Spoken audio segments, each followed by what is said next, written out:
கோமதியை ரூமுக்குள்ளே கூட்டிகிட்டு போயிட்டு ஒரு பக்குவமாக பேசுகிறாங்க. கவலைப்படாதடி, உனக்கு நாங்கள் இருக்கோண்டி, உன்னையும் உன் பிள்ளையும் நாங்கள் விட்டுற மாட்டேன்டி அப்படின்னு ஆறுதல் சொல்கிறாங்க. மீனாவுக்கு ஒரே குசி. அப்படி என்ன தங்க மேலே மேலே இவங்களுக்கு ஒரு கருணை கருணை காசம் காதல் எல்லாம் என்னன்னே தெரியலைங்க. இப்போ வெளியில் வந்துடுறாங்க. வங்கையில் என்ன போய் பேசுனீங்க, என் பிள்ளை எப்போ கூட்டிகிட்டு போவீங்க, இங்கே பாருங்கள் எதுக்காக இருந்தாலும் நேரம் காலம்னு ஒன்று இருக்குது, நீங்கள் பண்ணது அவ்வளோ சீக்கிரம் ஒன்றும் மறக்க முடியாது. சரி இப்போ என்னத்தை பண்ணிவிட்டோம், ஏதோ தெரியாமல் பண்ணிட்டோம்னு தான் நாங்கள் கேட்குறோம்ல மன்னிப்பு அப்படின்னு சொல்ல, மன்னிப்பு கேட்குறதுக்கும் ஒரு இது இருக்குது தெரியுமா, நீங்கள் கேட்குறதுக்கு பேர் மன்னிப்பா. சரி எங்கள் பாசையில் நாங்கள் கேட்டோம். இந்த பாக்கியத்துக்கு இருக்கேங்க ஒரு கொழுப்பு, அம்மா உலகத்திலே இல்லாத கொழுப்பு. தங்கமேல அப்படியே அத்தை போயிட்டு வாங்க அத்தை, ஆனால் வாங்கன்னு கூட கூப்பிடலங்க. வாங்க, அதாவது வாங்க அத்தைன்னு கூப்பிடல, வாங்க. தங்கமேலு உனக்கு இவ்வளவு அணமாடி தப்பு பண்ண உங்கள் சைடே இவ்வளோ திமிர் இருந்தா தப்பே பண்ணாத தலைவன் சரவணனுக்கு எவ்வளோ கோவம் வருங்க. இன்னைக்கு யார் வேணா என்ன வேணா சொல்லட்டுங்க, சரவணன் அஞ்சலி பின்னாடி போகிறான், புள்ளத்தாச்சி இருக்கா தங்கமேலு பாவம் அப்படின்னு சொன்னால் இறக்கங்கிறது வர மாட்டேங்குதுங்க. சிந்து பேரில் சிந்துக்கு மேலே கோவம் வர்ற மாதிரி அது கூட கொஞ்சம் சரின்னு சொல்கிற மாதிரி ஆகிப்போச்சு. ஆனால் இவங்க பண்ணது இன்னும் இன்னும் இன்னும் அடங்கவே இல்லைங்க. பாக்கியமும் சரி, புள்ள உண்டாயிட்டாலே இனிமேல் யாருமே புள்ளத்தாச்சி ஆயிட்டா நம்ம புள்ள வாழணுன்ட்டு அவங்க காலடியில் விழக்கூட ரெடியாக இருப்பாங்க. அதாங்க பிள்ளைய பெற்றவங்க, அதாவது பொன் பிள்ளைய பெற்றவங்க. நான் ஒன்றும் அடிமையாக அடங்கி போகணும்னு சொல்லலைங்க. தப்பு செஞ்சால் போய் அடங்கலாம், யார்கிட்ட இருந்தாலும் எப்பேற்பட்ட மனிதனாக இருந்தாலும் கடவுள் இருந்தால் கூட முருகன்ட்ட அவங்க அப்பன் பண்ண தப்புக்கு சிவன் தஞ்சம் புகுந்து மன்னிப்பு கேட்டு சரணடைஞ்சாரு, அடைப்பட்டார் சிறையிலையும். தெரியும் உங்களுக்குலாம் சரித்திரம், நான் படிச்சிருக்கேன். திருவிளையாடல் படம், சரஸ்வதி சபதம், நிறைய புராண படங்கள் பார்த்துருக்கேன். மகாபாரதம், ராமாயணம், இன்னும் என்னென்ன புராண கதைகள் இருக்கோ அதெல்லாம் ஃபுல் அண்ட் ஃபுல்லு கரைச்சி குடிச்சிருக்கேங்க. அம்புடு அப்படி ஃபிங்கர் டிப்ஸில் வச்சுருக்கேன். ஏ டு இஜெட்டு எல்லாம் தெரியும் அப்படின்னு சொல்ல முடியாட்டியும் ஓரளவுக்கு ஒரு அப்படி இப்படி அப்படின்னு கொஞ்சம் கதை தெரிஞ்சு வச்சுருக்கேங்க. அதை வச்சு தான் சொல்கிறேன், பொண்ணுக்காக இறங்கி வரணும் அவங்க. ஆனால் இவங்க தப்பையும் பண்ணிட்டு இறங்கியும் வரமாட்டேன், நாங்கள் அப்படி என்ன தப்பு பண்ணிட்டோம் அப்படின்னு கேட்குற இந்த தங்கமேல் குடும்பத்துக்கு எனக்கு வரவே இல்லைங்க இறக்கம். ஏன் சரவணா நீ இஷ்டப்பட்டு தாண்டா வாழு அப்படின்னு தான் தோணுது. சரி காலம் எப்படி மாற்ற போதோ இல்லை டைரக்டர் எப்படி மாற்ற போகிறாங்க பார்க்கலாம். வீட்டுக்கு வராங்க, வந்துட்டு பாண்டியன்ட்ட சொல்கிறாங்க, பார்க்கவே பாவமாக இருக்குங்க, ஏம்மா உன்னை ஜெயிலுக்குள்ள வைக்கல, உனக்கு பாவமாக இல்லையா. இதை கேட்குறதுக்கு ஒரு நாதி இல்லை. இப்போ எல்லாமே அந்த பக்கத்து சின்சாக் அப்படி கொட்ட ரெடி ஆகிட்டாங்க. சரவணன் பார்க்குறாரு, எத்தனை பேர் வந்தானுங்க, ஒருத்தனை 10 பேர் எதிர்த்தா, அதாவது 10 பேரை ஒருத்தன் எடுத்தா அவன் வீரனா, 10 பேர் ஒருத்தனை எதிர்த்தா அவன் தலைவன்னு சொல்லி நான் இப்போ ரீசெண்டாக கேள்விப்பட்டிருக்கேன். அந்த மாதிரி இப்போ சரவணே முடியவே முடியாதுங்கிறத அடித்து சொல்கிறேன். அவன் வாழ்க்கை அவன் கையிலங்க. சும்மா ஏற்கனவே ஒரு வாழ்க்கையை அவரோட கைப்பிடியை பாண்டியன்ட்ட கொடுத்துட்டாரு. அது தப்பான இதில் போய் விழுந்துருச்சு. மறுபடியும் தப்பாகி சகதியில் விழுந்தாலும் நான் தண்ணி ஊற்றி வாஷிங் பவுடர் போட்டு கழுவிட்டு உனக்கு மறுபடியும் ஒட்ட வைக்கிறேன்டான்னு இப்போ ஆத்தா அப்பன் எல்லாம் கும்பலாக கொடி கட்டிட்டு தெரியுதுங்க. எனக்கு இதில் உடன்பாடு இல்லைங்க. உங்களுக்கு எப்படிங்கிறத சொல்லுங்கள். இல்லை இவன் என்னடா கூவி கூவி கத்துறா தங்கமேல் பாவம் அப்படின்னு நினைக்கக்கூடாது. தங்கமேல் பாவம், அவளோட வாழ்க்கை அப்படி போச்சுங்கிறதுக்கு வேணால் பாவம்னு நினைக்கலாம். அது பெற்றவங்க செஞ்ச கர்மா வினை பிள்ளைங்கிட்ட தாக்குதுன்னு. ஆனால் அதுக்காக இவனை பாவமாக்க முடியாதுல்ல. தப்பே பண்ணாத சரவணன் வாழ்க்கையை பாழாக்குறது அதை தான் சொல்கிறாங்க. 1000 குற்றவாளி தப்பிச்சாலும் ஒரு நிரபராதி தண்டிக்கப்படாது. இங்கே குற்றவாளி இல்லை, இவங்க 3 பேரும் குற்றவாளி. இவங்க என்னண்டா போகிறாங்க, சரவணன் நிரபராதி, அவன் எப்படி வேணாலும் பண்ணலாம். இது என்னோட பாயிண்ட் ஆஃப் வியூவில். எல்லா அன்பு ஃப்ரெண்ட்ஸுங்களே உறவுங்களே உங்களுக்கு என்ன தோணுதுன்னு கமெண்ட்ஸில் தயவு செஞ்சு சொல்லுங்கள். ஏன்னா நான் தான் தப்பாக நினச்சிக்கிட்டு இருக்கேன்னு நினைக்கக்கூடாது இல்லையா. ஏதாவது இன்னொருத்தவங்க கமெண்ட் கொடுக்கலாம், இல்லைங்க நீங்கள் சொல்கிற தப்புங்க இப்படி இருக்குல்லன்னு ஒரு ரீசன், வேல்யூபிளான அதாவது அதுக்கான கருத்தான உண்மையான ரீசனை தான் நான் அதை மாற்றிக்கிடுவேன். ஏன்னா மாற்றிக்கிற தன்மை என் மனசு என்கிட்ட இருக்குங்க. அதாவது உண்மைன்னு தெரிஞ்சால் அதை கரெக்ட் பண்ணி ஏற்றுக்கிற தன்மை இருக்குன்னு சொல்ல வந்தேங்க. இப்போ ஒன்றும் இல்லைங்க, இப்போ நம்ம கூட்டி வந்துடணும், எனக்கு பாவமாக இருக்குது, அவளுக்கு 5க்கு மருந்து கொடுக்கணும் அப்படி இப்படின்னு பேச ஆரம்பிக்கிறாங்க. பயப்பிள்ளைக்கு செம்மக்கும் வருது. இனிமேல் இந்த வீட்டில் இருந்தால் நம்மளை பிடிச்சி என்ன பண்ணிடுவாங்க, நம்ம அந்த பிள்ளைக்கு வாக்கு கொடுத்துட்டோம் அப்படின்னு நினச்சிட்டு இருக்காங்க. இதே சமயம் இங்கே பார்த்தீங்கன்னா ஒருத்தவங்க நைட்டில் தூங்கிக்கிட்டு இருக்காங்க. குடும்பத்தை சொல்லிட்டு போகிறாங்க. எல்லா ஊர்லேயும் வர்றது வழக்கங்க. இது நம்பதான் தெரியாது. இந்த வீட்டுக்கு ஒரு புது வாரிசு வரப்போகுது. இந்த வீட்டில் இருக்கிற மகராசியால் அந்த வாரிசு உங்களுக்கு நல்லதை கொடுக்கும், நல்லதே நடக்கும் அப்படின்னு சொல்லிட்டு, அதுவும் பார்த்தீங்கன்னா அந்த உசுறு உங்கள் குலத்தை காக்க போகுதுங்க, பிரிஞ்ச உசுரை சேர்க்க போகுதுங்க அப்படி இப்படின்ட்டு போக இவங்கெல்லாம் திடுக்குன்னு தூக்கி எந்திரிக்குது. என்னடி ஆச்சு, இந்த மாதிரி ஒருத்தர் சொல்லிட்டு போகிறாங்க, இல்லை நான் கனவு கண்டனா என்னன்னு தெரியலையே அப்படின்னு கோமதி புலம்ப, என்னவா இருக்குன்னு எல்லாரும் எந்திரிச்சு வராங்க. தெரியலடி, நீங்கள் கேட்டீங்களா, எனக்கு தெரியலையம்மா, நாங்கள் தூங்கிட்டோமேம்மா அப்படி இப்படின்னு எல்லாரும் சொல்கிறாங்க. அப்போது பிரிஞ்ச குடும்பம் ஒன்று சேரப்போகுதுன்னா அப்போ தங்கமேல் மாசமாக இருக்கா, இந்த உசுரால் நம்ம குடும்பம் ஒன்று சேரப்போகுதா அப்படின்னு நினச்சிட்டு இருக்காங்க. தெரியலையே. சரவணன் பார்க்குறார், அம்மா எனக்கு வேணவே வேணாம், நான் அடித்து சொல்லிட்டேன், உங்களுக்கு பிள்ளையா பேரனா தெரிஞ்சுக்கங்க, எனக்கு அவளை பார்த்தாலே எனக்கு பிடிக்கலம்மா. ரூமுக்குள்ளே தேனாந்தேனா நான் சித்திரவதை அனுபவிச்சிருக்கேம்மா. வந்த நாள்லேருந்து அந்த சென்னைக்கெலாம் கூட்டிகிட்டு போனாலே எல்லாமே ஃப்ராடுமா. அப்படியே அவங்க அம்மாட்ட போய் அம்மா 5000ம்மா, அம்மா செலவுக்கு 10,000ம்மா, என்னென்ன ஃப்ராடு பேசியிருக்காம்மா உங்களுக்கு தெரியலம்மா. டேய் அதெல்லாம் போயிட்டு போகுதுடா, இனிமேல் திருந்திருவாடா. இனிமேல் அவள் மேலே தப்பு பூரா தெரிஞ்சிருச்சு.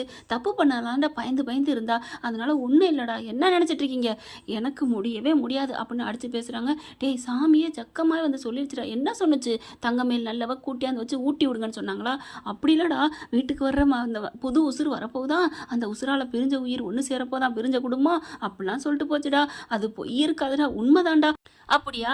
அப்படின்னா அதுக்கு நான் பொறுப்பு இல்லை அப்படின்னா சாமி சும்மா சொல்லுதுன்னு அர்த்தம். டேய் இல்லைடா அப்படிங்கல. மீனா வர்றாங்க, இந்த மீனா கூட உண்டாகலாம், அதனால பிரிஞ்ச குடும்பம் ஒன்று சேரலாம் இல்லையா, அவங்களும் தானே பிரிஞ்சிருக்காங்க, இது கூட லாஜிக்காக தான் இருக்குது அப்படின்ட்டு மீனாவை பார்க்க, ஐயோ அத்தை அதெல்லாம் இல்லைத்த, நான் நல்லா தான் இருக்கேன், நான்லாம் கர்ப்பம்லாம் இல்லை அப்படின்னு மீனா சொல்ல, அப்புறமா ராஜி அங்கேருந்து வருது, இந்த இவ கூட தான் உண்டா இருக்கலாம், அவங்க குடும்பம் ஒன்று சேரலாம்ல அப்படி சொல்ல, இதுவும் லாஜிக் கரெக்டாக தான் இருக்குது அப்படின்னு.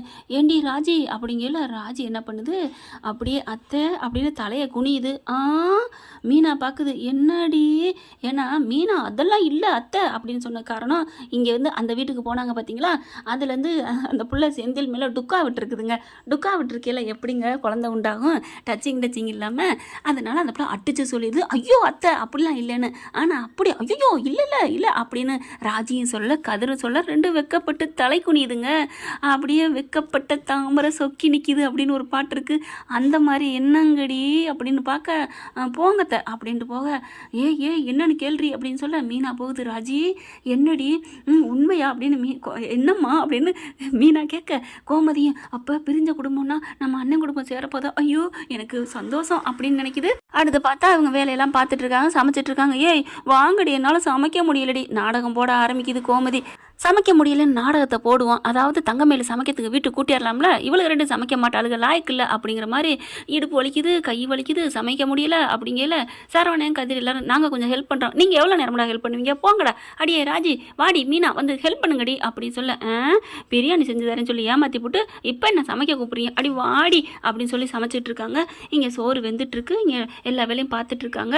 ராஜிக்கு என்ன பண்ணுது, அந்த உலக்கு தண்ணி கொதிக்க கொதிக்க அப்படின்னு வாய் அப்படியே வயிற்ற பிடிச்சிட்டு பிடிக்கிறாங்க. ஏய் நீ என்னடி சோறு தாண்டி வந்துட்டுருக்கு, நான் இன்னும் ஒன்றும் சமைக்கலடி, அதுக்குள்ள என்னமோ ஒமட்டுற மசக்கக்காரி மாதிரி அப்படின்னு திரும்புகிறாங்க எல்லாரும். அத்தை என்ன சொன்னீங்க அப்படின்னு மீனா கேட்க, இல்லடி மசக்கக்காரி திரும்புகிறாங்க. ராஜியை காணும். என்ன அப்படிங்கிற வாஷ் பேசல போய் வேணும் வாந்தி எடுக்குது. ராஜி என்னாச்சுன்னு தலையை பிடிக்கிறாங்க. ராஜி என்னம்மா, மயக்கமாக வருது, வாந்தியாக வருது, காலையிலே கொமட்டுச்சு, என்னடி சொல்கிற, ஆமாக்கா அத்தை எனக்கு மாதிரியா வருது, வாடி அப்படின்னு சோபாவில் கூட்டி கொண்டே உட்கார வைக்கிறாங்க. அப்போ எல்லாம் வந்துடுறாங்க. கதிர் வராரு. என்னாச்சு ராஜிக்கு விசிறி விட்டுக்கிட்டு இருக்காங்க. அப்படியே வச்சுக்கிட்டு, என்ன வாந்தி எடுக்கிறாளா அப்படின்னு சொன்னோன்னே, ஏய் இது அந்த வாந்தியா, ஏய் அவர் சொன்னாரடே சாமி ஜக்கம்மா, அப்படியா இருக்குமோ, கையை பிடிச்சி யாரடி பாப்பா எனக்கு தெரியாது, அம்மா வாமா அப்படி சொல்லிட்டு, அம்மா பார்த்தீங்கன்னா வெளியில் போய் உட்காந்துட்டு இருக்கு. அம்மா சீக்கிரம் வாமா, என்னடி அட வாமா விருத்தி ஆகுது கோலம், என்னடி சொல்கிற அப்படின்னு வேகமாக வர, எந்த மருமகடி அப்படின்னு சொல்ல, நீயா அப்படின்னு பார்க்க, அம்மா லூசாமா நீ என்னைய போய் சொல்கிற, உன் பேத்திமா அப்படின்னு சொல்ல, அதுவும் மயமுட்டு பிள்ளை இல்லையா, போயிட்டு வாடி நீ தங்கமே அப்படின்னு கையை பிடிச்சி பார்த்தா, ஐயோ ரெட்டை நாடி துடிக்குது. அடை கதிரு பிடிக்கலன்னு சண்டை போட்டுக்கிட்டு இருப்பீங்க கீரியும் பூனையுமா, பாட்டி அது தப்பு, கீரியும் பாம்பும் சரி விடு, அதுவும் தப்பு, எலியும் பூனையும் சரிடி விடுங்கடி, ஐயோ இப்போ எப்படி ரெண்டு பேரும் இப்படி ஒன்று சேர்ந்தீங்க, அது வந்து சரி எப்படியோ ஒன்று சேர்ந்துட்டீங்க. ஆனால் மீனா வர்றாங்க, எப்படி ராஜி போக்கா அப்படின்னு சொல்லிட்டு எல்லாருக்கும் ஸ்வீட்டு வேகமாக எடுத்து கொடுக்குது. அவ்வளோ ஒரு சந்தோஷம் தாங்கலை. அப்படியே கதிர் பார்க்குறாரு. ராஜிக்கு வெக்கம் படா அப்படின்னு சொல்லி திரும்ப, ஏன் அங்கே ரூமில் மட்டும் வெக்கம் இல்லையோ அப்படி சொல்ல, போடா நான் அங்கேயும் வெக்கம்தான் பட்டேன், நீ தான் என்னை எங்கே வெக்கப்பட விட்ட, நான் வெக்கப்பட விடலை, நீ என்ன எங்கே ஒன்றை பார்க்க விட்ட, என்னை இருக்கியில் கட்டி பிடிச்சிட்டேன்னு குசுன்னு பேச, என்ன கொழுந்தனாரும் தங்கச்சியும் பேசுகிறீங்க, ஐயோ நீங்கள் வந்துட்டீங்களா, ஒன்றும் இல்லைக்கா ஒன்றும் இல்லை அண்ணி அப்படிங்கிறாங்க. ஐயோ அப்படின்னு பாட்டியை பார்த்தா ஓடுது வேகமாக, ஐயோ எங்கே போகிறீங்க அப்படின்னு சொல்ல, அட இருங்க அப்படின்னு, அட முத்துவேலை சத்துவேலை வடிவு மாறி சீக்கிரம் வாங்கடி நம்ம குளம் விருத்தி ஆயிடுச்சு அப்படிங்கிற எல்லாம் வேகமாக ஓடி வராங்க. முத்துவேலு நெஞ்சு வலியில் கிடக்குறவர் என்னாச்சு அப்படின்னு வராரு. உன் புள்ள உண்டாயிட்டாடா. அவ்வளோ ஒரு சந்தோஷம் முத்துவேலுக்கு. அப்போ நம்ம உயிரை கொடுத்து பேரனா வரப்போகிறோமா, பேத்தியோ ஏதோ ஒன்று நம்ம புள்ள வயிற்றுல பிறக்கணும் அப்படின்னு பட்டுன்னு கிளம்ப சக்திவேலு அண்ணே அப்படின்னு கையை பிடிக்க, என்னடா எங்கே போகிறீங்க, ஏன் புள்ள விட்டுக்குடா. என்னது உங்கள் புள்ள விடா? ஆமாடா, நான் இன்னைக்கு இருப்போனோ நாளைக்கு இருப்போனோ சொல்ல முடியாது, நான் என் பிள்ளைய பார்க்கணும் அப்படின்னு வேகமாக கிளம்புறாரு. அண்ணே என்னண்ணே நில்லுண்ணே எங்களை அப்படியே கையை பிடிச்சிக்கிட்டு இழுத்துட்டு வர்றாரு. விடுறா அப்படின்னு சொல்லிக்கிட்டே பாண்டியன் வீடு வரைக்கும் சக்திவேலும் வந்துடுறாரு. சக்திவேலும் சேர்ந்து வர்றதை பார்த்துட்டு ராஜி அப்படியே மயங்கி கிடக்கிற பார்த்தோன்னே சக்திவேலுக்கு அப்படியே ஒரு மாதிரி ஆகுதுங்க. என்ன இருந்தாலும் அவரும் பிள்ளைய தூக்கி பாசமாக வளர்த்துட்டாருங்க. அண்ணன் பிள்ளையா இருந்தாலும் தான் பிள்ளையா, ஒரு கூட்டு குடும்பத்தில் உண்மையில அக்கா பிள்ளை அண்ணங்க பிள்ளைன்னு பார்க்க மாட்டாங்க. நான் நிறைய இடத்துல பார்த்துருக்கேன். அவ்வளோ பாசத்தை குட்டி வளர்ப்பாங்க தான் பிள்ளைங்களோட. அப்படியே ராஜி மயங்கி கிடக்கிற பார்த்துட்டு அத்தா அப்படின்னு 2 பேரும் வந்து என்னத்தாங்கல கண்ணு முழிக்கிறாங்க. அப்பா சித்தப்பா அப்படின்னு சொல்லிட்டு டக்குன்னு காலில் விழுக போகிறாங்க. டே காலிலெல்லாம் விழுகணும், இது என்ன ஊர் உலகத்துக்காக மரியாதையா, பாசம் மனசில் இருந்தால் போதுண்டா, தாய் ஒன்றும் இல்லடா அப்படின்னு சொல்லிட்டு ரொம்ப நேரம் கொஞ்சராக முத்தம் கொடுக்குறாங்க. வடிவு மாறி எல்லாம் வந்துட்டு என்னடி ஆச்சு என் தங்கம் அப்படின்னு சொல்லிட்டு கடைசியாக பார்த்தா குமாரும் வந்து நிற்கிறான். குமார் வந்துட்டு ராஜி அப்படின்னு கையை கொடுத்துட்டு பக்கத்தில் அவங்க அரசி உட்காந்துருக்காங்களா, அரசியவே பார்த்து அப்படியே ஒரு கண்ணடிக்கிறாரு. அவட பாவி அப்படின்னு திரும்பிக்கிறாங்க அரசி. டக்குன்னு என்ன பண்ணுறாரு குமார் வேகமாக எழுந்து வெளில போகிறாரு. அரசி ஐயோ என்ன அவனை நான் திட்டினு போயிட்டானா அப்படின்னு பார்க்க வெளியில் போயிட்டாரு. டே எங்கடா போகிற, எங்கே போகிற, இருங்க அம்மாச்சி இருங்க பார்த்தா அப்படின்னு போயிடுறாரு. சரி அவன் கிடக்குறேன் அப்படின்ட்டு அப்புறம் தாங்க கோமதி பாண்டியன்னு பார்க்குறாங்க. அப்படி பார்த்தோன்னே சரி உன் பிள்ளைய பாருனே, நீ அப்புறமா என்னை பார்க்கலாம் அப்படின்னு சொல்ல, சாரிதா பரவாயில்லண்ணே, நீ வந்ததே எனக்கு பெருசுனே, எனக்கு என் வாரிசு வர்றதை விட நீ வந்தது எனக்கு ரொம்ப சந்தோஷம் அப்படின்னு துள்ளுறாங்க குதிக்கிறாங்க. அவ்வளோ ஒரு ஹாப்பியாகிறாங்க. சரவணன் வாங்க மாமா அப்படிங்கிறாங்க. மீனாலேருந்து அம்புடு ஹாப்பியாகிறாங்க. கொஞ்ச நேரத்தில் பார்த்தா பெரிய பேக்கோட வர்றான். குமார் எங்கே போனான்னு கேட்டுக்கிட்டு இருக்கீங்கள, குமார் பார்த்தா வரான். என்னாச்சு அப்படிங்கல, எல்லாருக்கும் வாங்கிட்டு வந்திருக்கேன் ஜிலேபி லட்டுன்னு சொல்லி எடுத்துக்கோங்க, என் தங்கச்சி கர்ப்பமாக இருக்கா, என் தங்கச்சி உண்டாயிட்டா. அவ்வளோ ஒரு சந்தோஷமா. அப்படி அடுத்து பார்த்தா ஆர்டர் வருதுங்க. சார் பார்சல் அப்படின்னு பார்த்தா என்னது, என் தங்கச்சிக்கு பிடிச்ச பிரியாணி, சிக்கன் 65 அது இதுன்னு. எதுக்குடா, என் தங்கச்சி உண்டாயிருக்கா, என்னை மாமனாக்கிட்டா நான் சும்மா விடுவேனா என்ன, மாமனாக்கிட்டா அப்படின்னு அரசியை பார்க்க அப்படிங்கல, ராஜி நீ இப்போ உங்கள் பெரியப்பா வாக்கிட்ட சரவணன் மாமாவை, அடுத்து வந்து செந்தில் மாமாவை பெரியப்பா வாக்கிட்ட, அடுத்து குழலி அக்காவை நீ அத்தையாக்கிட்ட, அடுத்து அரசியையும் அத்தையாக்கிட்ட, என்னையும் மாமனாக்கிட்ட. அது அப்படி அரசியை சொல்லிட்டு இவரை கோக்குறாராம். அப்படி மாமன்னு சொல்லி அரசி புருஷன்னு சொல்லாமல் சொல்கிறாராம்.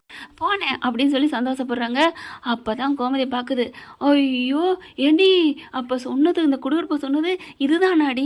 ஆமத்தை வாரிசு வர்றதுனால எழுத்த விட சொல்லலை, பிரிஞ்ச குடும்பம் ஒன்று சேருன்னு சொன்னது இதுதானோ அப்படின்னு சொல்லிட்டு ரொம்ப சந்தோஷப்படுறாங்க. அண்ணே என்னை மன்னிச்சிருங்கண்ணே, நான் அன்னைக்கு தெரியாமல் தப்பு பண்ணிட்டேன்னு சக்தி காலில் விழுக, என்னை மன்னிச்சிருங்கன்னு சக்தி காலில் பாண்டியன்னு விழுகிறாரு.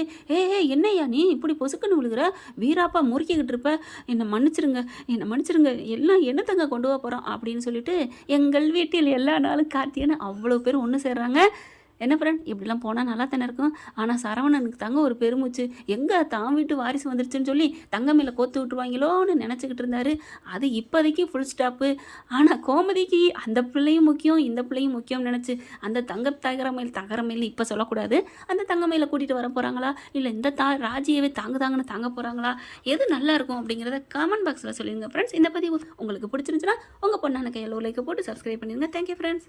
இந்த வீடியோ உங்களுக்கு பிடிச்சிருந்தா தயவு செய்து லைக் பண்ணுங்க. இன்னும் அப்டேட்ஸ்க்காக சேனலை சப்ஸ்கிரைப் பண்ண மறக்காதீங்க. நம்ம கிட்ட இருக்க எல்லா சேனல்ஸோட லேட்டஸ்ட் வீடியோ அப்டேட்ஸ்க்காக மேல ரைட் சைடுல காட்டுற லிங்கை கிளிக் பண்ணி வாட்ஸ்அப் குரூப்ல ஜாயின் பண்ணுங்க. உங்களிடம் விடைபெறுவது நான் உங்கள் மெஹர்.